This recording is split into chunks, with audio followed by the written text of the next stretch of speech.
محمدعامر هم پی سی بی ته اپروچ کړی دی چې زه د استرالیا خلاف سیریز دپاره اویلیبل یم. چې تاسو له معلومه وي د پاکستان اور استرالیا T20 اور ون ډے میچز را روان دي. T20 سیریز دی اور اوډیای سیریز دی چې دا سیریز په استرالیا کې دی. د پاکستان لوبډله به ځي استرالیا ته، هلته به دا میچز وي. دا میچز به 4 نومبر نه ون ډے سیریز شروع کیږي. ون ډے سیریز نه پس بیا T20 هم سه میچز دي چې هغې دپاره به د پاکستان لوبډله ورځ دوه کې اناونس کیږي. پاکستان چې کوم سکواډ دی به څو ورځو کې اناونس کیږي. استرالیا سکواډ خو الریډي اناونس شوی و، هغه الریډي تاسو سره ما په یو ویلاګ کې شریک کړی هم د استرالیا د پاکستان خلاف چې کوم سکواډ اناونس کړی دی. نمبر د پاکستان دی. پاکستان به خپل د ون ډے اور د T20 کپتان اعلان هم کوي اور ورسره به سکواډ هم اناونس کوي. د استرالیا خلاف سیریز دپاره د کپتان اعلان به هم کیږي. زیات چانسز پکې د محمد رضوان دي چې محمد رضوان کیدای شي د پاکستان د لوبډلې د ون ډے اور د T20 کپتان منتخب شي. خیر موږ د کپتانۍ حوالې سره خبره نه کوو، په محمدعامر باندې خبره کوو.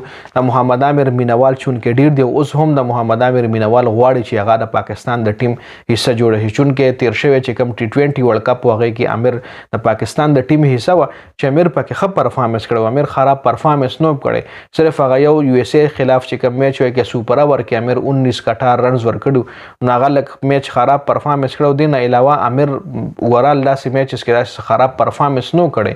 خو خیر اوس عامر یو ځل بیا پی سی بی له اپروچ کړی دی. پاکستان کرکټ بورډ سره هغه رابطه کړې ده چې زه اویلیبل یم د استرالیا خلاف چې کم سیریز دی، کم سکواډ تاسو اناونس کوئ، کم سکواډ تاسو جوړوئ، نو هغې دپاره تاسو زما نوم په سکواډ کې ورچولی شئ. محمدعامر پی سی بی له اپروچ کړی. اوس تاسو دې حوالې سره څه رای لرئ؟ آیا عامر تاسو سټیل تاسو غواړئ چې عامر د ټیم حصه وي، عامر په ټیم کې تاسو لیدل غواړئ؟ اور عامر چې کوم دی زما پوینټ آف ویو سره ساتل پکار دی، خو T20 کې ضرور ساتل پکار دی.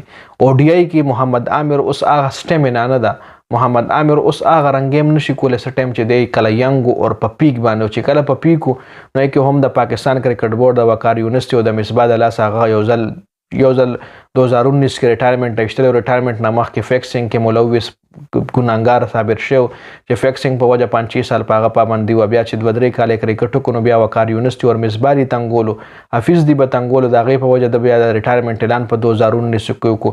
بیا 2023 کې واپس دغه ورلډ کپ دپاره راغو. اوس یو ځل بیا هغه پی سی بی له اپروچ کړی دی چې زه اویلیبل یم او تاسو ما په سکواډ کې ورچولی شئ د استرالیا خلاف سیریز دپاره. زما پوینټ آف ویو سره T20 کې ضرور شاملول پکار دي. اور ون ډے کې چې کم د پاکستان مطلب د عامر پرفارمنسز دي، نو ون ډے کې هغه رنګ پرفارمنس دی ځکه په ون ډے کې بالر چې کوم دی هغه 10 اورونه کوي اور په T20 کې 4 اور کوي. 4 اوره عامر ته د ښه زبردست طریقې سره کولی شي، ویښکې هم شي، پیسې هم برقرار ساتلی شي. خو 10 اورونو گیم چې کوم وي هغه لینتي گیم وي. 10 اورونو کې هم عامر چې په فټنس کار وکړي نو عامر څه دونه بوډا نه دی یا د هغه د پیک ټایم نه دی. اوس هم 140 138 142 پوشه دی کې بالنګ کولی شي، پیس ورسره اوس هم شته، مطلب په فټنس څه خبره نه ده. خو عامر په T20 کې زما پوینټ آف ویو سره ضرور په ټیم کې ساتل پکار دي. اور ون ډے کې هغې حوالې سره تاسو رای شریکه کوئ چې آیا ون ډے کې عامر ټیم کې ساتل پکار دي که نه؟ کمنټ ضرور وکړئ.